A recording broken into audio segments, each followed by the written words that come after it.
નમસ્તે. 17 ઊંટોમાંથી અડધો ભાગ, 1/3 ભાગ અને 9મો ભાગ કેવી રીતે પાડવા? સાંભળો બિરબલની ચતુરાઈ. એક ગામમાં એક વૃદ્ધ માણસ રહેતો હતો. તેની પાસે 17 ઊંટો હતા. તેને 3 પુત્રો હતા. અચાનક એક દિવસ તે વૃદ્ધનું મૃત્યુ થયું.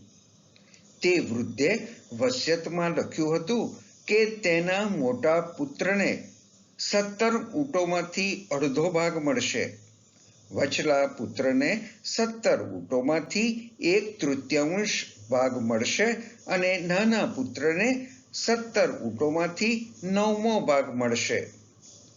આખો પત્ર વાંચીને 3 પુત્રો તથા ગામના લોકો ચૂપ થઈ ગયા.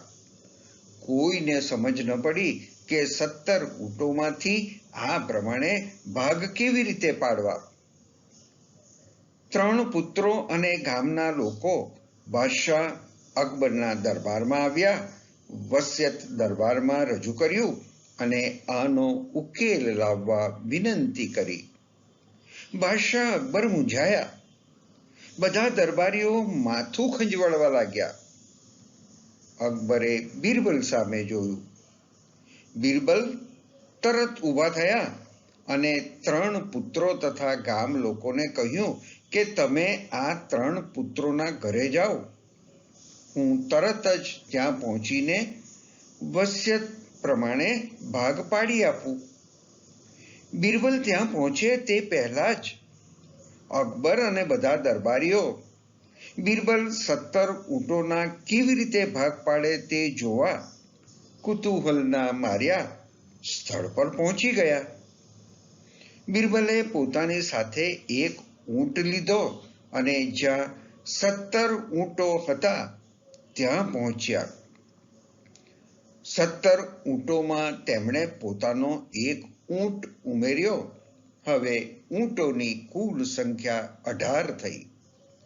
બિરબલે મોટા પુત્રને 18 ઊંટોમાંથી અડધા એટલે કે 18 ભાગ્યા 2 બરાબર 9, તેથી 9 ઊંટો આપ્યા.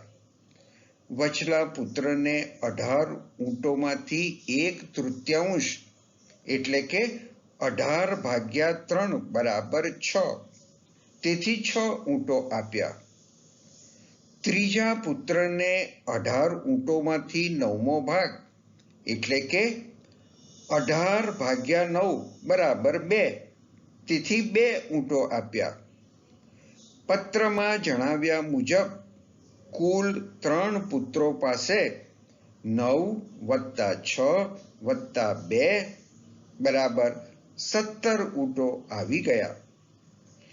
બિરબલે કુલ 18 ઊંટોમાંથી પોતાનો એક ઊંટ પાછો લઈ લીધો. બધાએ તાળીઓના ગડગડાટથી બિરબલને વધાવી લીધો અને અકબરે બિરબલની ચતુરાઈના વખાણ કર્યા. સમજદાર માણસ પોતાની વિચાર શક્તિથી કોઈ પણ સમસ્યાઓનું નિરાકરણ લાવી શકે છે. ધન્યવાદ.